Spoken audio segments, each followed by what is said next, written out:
Hello friends, welcome to my channel Simple Learning Tips. So in today's video we'll be discussing about labor legislation. Again, this video has been divided into two parts. So in this video I'll be covering the topic objectives of labor legislation, principles of labor legislation, need of labor legislation. And in the next video, upcoming video next week, I'll be covering the topic classification of labor laws, principle of labor laws and theories of labor laws. So, labor legislation. Let's just split these two terms. Okay. See, labor, worker, they need to be administered. Okay, so we can say that labor administration is a broad responsibility. Okay, it's a big responsibility.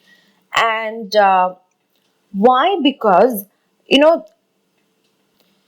whenever there is a change in economic or whenever there is a change in any kind of external situations, government policies, always that affects the labor market, like economic, social, technological changes that will be reflected in the labor market. So labor administration is very crucial because it is very, very flexible. Now, administering labor is also important because it is one of the major factor that determines that to reduce their poverty levels and also to enhance their productivity, competitiveness, like that. So administering labor is important. Now, how is law related to that? We all know that law, any law, it is an instrument. And why instrument? For what?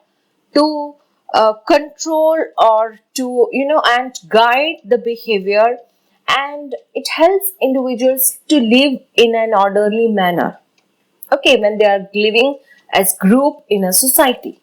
So that is what law is for. It helps us to it guides us to stay in an orderly manner when we are living in a group, okay, because we are living in society. So that law is required, which will guide us.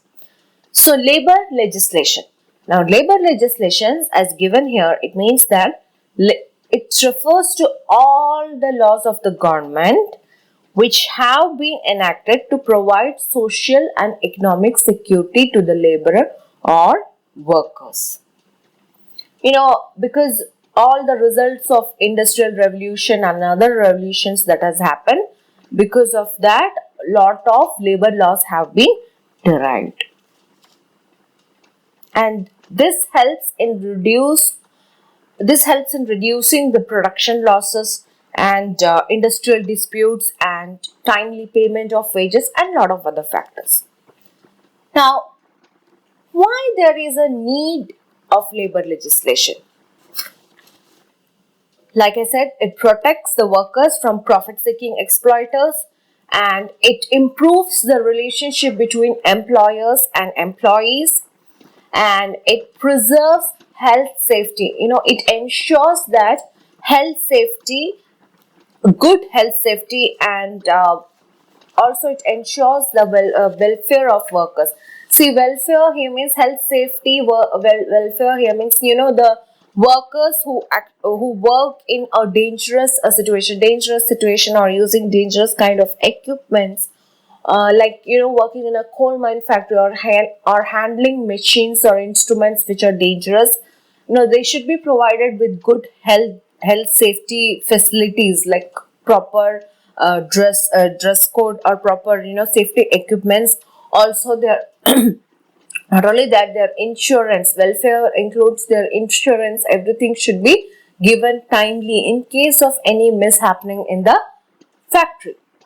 So that is what preserves health, safety and welfare of workers means.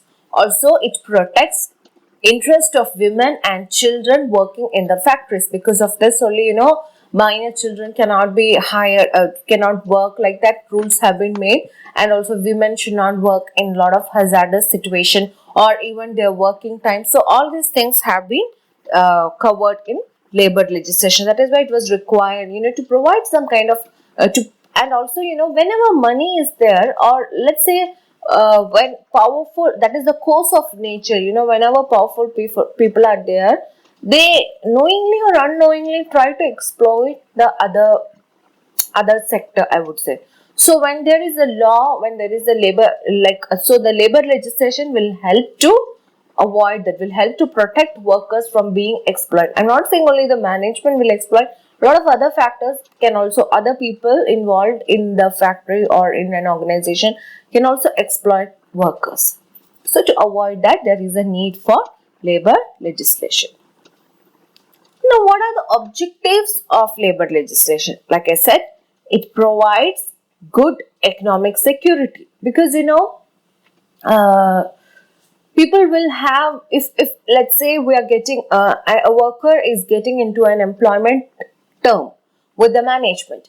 Now, if the clause are already being laid that this will be your this will be your wage, and if you are working overtime, if you're working overtime from 8 hours, you will be paid extra, bonus will be given. If all these things are being laid, or if all as a law, and if it appears in the contract of the workers, so it gives kind of economic security to the worker, and it will help to improve their economic security. Now, next one, occupation security. Like, not some kind of, the amount that they will be getting in case of any kind of accidents, any kind of occupational mishappenings, death. Also, so that it ensures that workers will be covered under Employee State Insurance Act, or certain benefits, or it ensures that certain benefits that are mandatory will be provided, will be given to the workers. That is, if it is a minor accident, it's not necessary to terminate the employee, or even if they are going to terminate, there will be some kind of clause by which, there is a possibility that when the worker will be recovered from the accidents, he can join back in the organization. So that is what occupation security. Okay, it gives a career security to the worker. Now, definitely it improves working conditions. Okay, it gives employees a clean, safe place to work, ensures socio-economic progress. See, we all know that when a production increases, or when productivity increases in an industry, and where the industry is located, that state will also benefit from the production, and it definitely helps. So definitely it will help in the economic development of the country. And social progress means it will be, because if an industry or a factory is there, means a lot of employment opportunities are there for the people who are staying there, and also people who are staying nearby that. So it ensures, labor legislation means it ensures socio-economic progress. Now, next one, what are the principles of labor legislation? Okay, first one, social justice. Now, here it means that, it provides justice to everyone in the society, so that the poor people, they are not exploited by the rich people.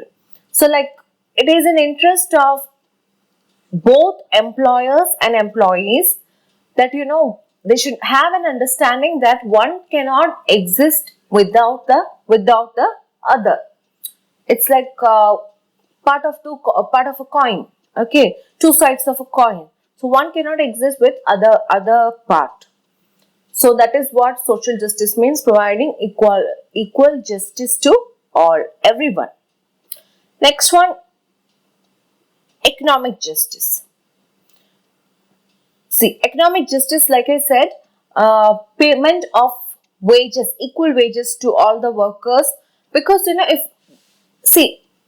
now everything is in a orderly manner, so we are not understanding the real factors behind it. But just imagine when these laws were not there, and workers were really being, I'm talking about that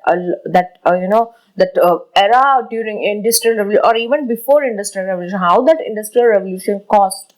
Okay, so there were a lot of like imagine the zamindar system that we had in our country. Like whenever some dominant people are there, there is they try to exploit the workers because they don't have that much education, or they are like they might be illiterates and they might have a lot of financial needs at their home, so they try to fulfill that. So they try to take up any kind of job, and they will not be paid properly. So in order to avoid that, so one of the major principle that is based on labor legislation is economic justice, to provide equal economic status to the workers. National economy, this legislation, it ensures that industrial peace is maintained, and thereby it satisfy the physical needs of the workers, and that will increase the productivity. And when there is increase in the productivity, there will be prosperity for the workers, and thereby it will affect the national economic conditions. So that is one of the important principle of labor legislation, national economy. Next one, international conventions. Okay, these international conventions, it help to bring uniformity among the workers.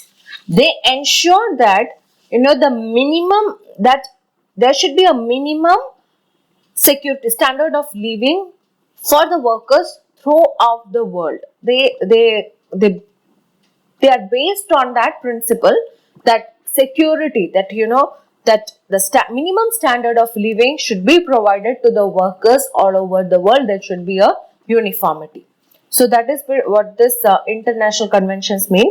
And if any conventions is passed by the government, it is kind of necessary that it should be ratified, or it should be accepted by the country. Of course, individual country can make their own modification, but still, labor legislation, it is guided by these international conventions. A lot of influence is there from these international conventions. So with that, I will wind up this video, and in my next video, I'll be covering the topics: classification of labor laws, principles of labor laws, theories of labor welfare. So if you like this video, please like, share and subscribe to this channel. Please leave your valuable comments below. Thank you for watching this video, and stay tuned for more videos like this. Thank you.